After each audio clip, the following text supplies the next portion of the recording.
Thanks, Cheri. Whenever you're ready. Okay. Well, welcome. This is this year's Girls Government from Parkdale High Park. And I want to say that this is a pretty exciting year because Girls Government has spread.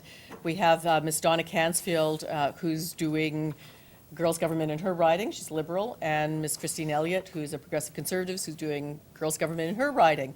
So it's beginning to spread across Ontario, and we're really excited about that. But we're also excited that it started first in Parkdale High Park. And this year, the two schools represented are Swansea Public and also St. Pius X. And we're delighted that the girls have been meeting for many months now and are going to talk about their experience. So first up, we have Hannah Azaria from Swansea. We are the Girls Government Group, and we are here today to get an idea of what working in government feels like. We are also here to promote our cause, Hunger in Canada. I'd like to explain the details of what Girls Government is. Girls Government is a group created by our Parkdale High Park MPP, Cheri DiNovo, to show girls that government is a realistic career path for us. The members of this group are not necessarily planning to have careers in politics, but we know that it is a possible career for us. This is the third year that Girls Government has been held. And like every year, two schools were selected to participate in it. The chosen schools this year are, as Cheri DiNovo said, Swansea Public School and St. Pius X Catholic School. 8 girls from each school were selected by their principals or their teachers to be in this special group, and we are grateful to get such an amazing opportunity. Personally, I think that Girls Government is a once-in-a-lifetime opportunity. How many students do you know that can say that they were involved in politics at a federal and a provincial level? Not many. I feel so lucky to learn about government and politics through Girls Government because it's not only educational, but it's really fun. When I first joined Girls Government, I didn't know very much about government and politics, but now I feel like I really understand it. I also didn't realize how few women there are in government. For example, only 20% of the elected people in Canada are in Canadian government are women.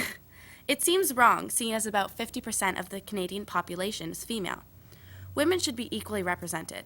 I think that is one of the biggest reasons that Cheri DiNovo started this group, because she recognized the lack of women and wanted to make a difference. I think we are in desperate need of female representation, because in the 2005 World Economic Forum ranking for female representation, Canada was in 14th place globally, but in the most recent one, Canada has fallen to 25th place. I think that Girls Government may really make a difference in Canadian government. Thank you. Thank you, Hannah. Next, we have Joyce Costa, and she's from St. Pius X. Hello, my name is Joyce Costa, and I attend St. Pius X Catholic School. It is a great pleasure to be part of the Girls Government 2010-2011 program, and an even greater pleasure to represent it here today. The Girls Government program is about getting young women excited about politics by helping them learn about the political process and then using the political system to make a difference in society. We began by choosing a topic that we felt strongly about and wanted to address. Throughout the course of our meetings, many great ideas were brought forward, but in the end, we chose this year's main focus to be hunger in Toronto. We narrowed our focus even further by choosing to address youth hunger, and in particular, the lack of breakfast programs for students. We felt that it was an important topic to dedicate our time and efforts to because hunger affects over 700,000 Torontonians, half of them being children under the age of 18. This number has dramatically increased over the years, but is an issue that remains largely invisible. We can all relate to feeling hungry at one time or another, but most people, luckily, have not experienced having no food to eat on a regular basis. Having food is something the general population takes for granted. Even though the issue of hunger is mostly invisible, the effects of youth hunger can be seen in the schools. Research has shown that students achieve higher grades and acquire better skills, such as problem solving and conflict resolution, when eating morning meals.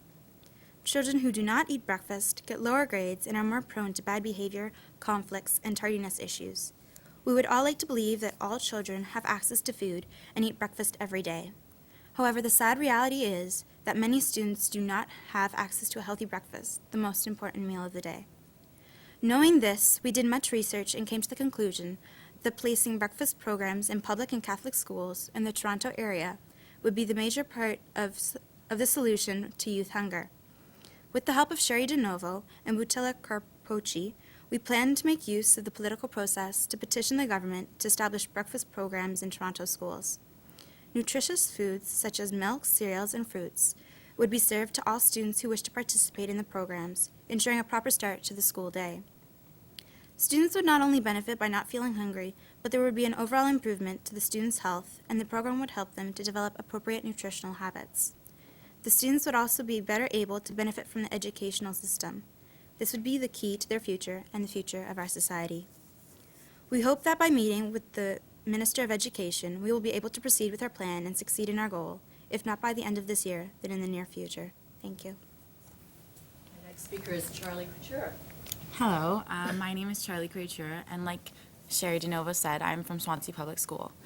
I'm here today to explain to you how the 16 girls participating in Girls Government plan to achieve our goal of ultimately eliminating hunger in children by putting breakfast programs in all the schools throughout the TDSB and potentially expanding throughout all of Ontario. We took a vote in September and came to the conclusion that we are most passionate about bringing awareness and defeating hunger in children. Every meeting, we try to brainstorm and research ways to come up with a positive long-term solution to this awful problem.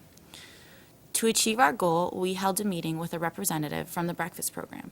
She gave us a well-rounded idea of what a real breakfast program is like, how to achieve our goal, and the most efficient ways to do so.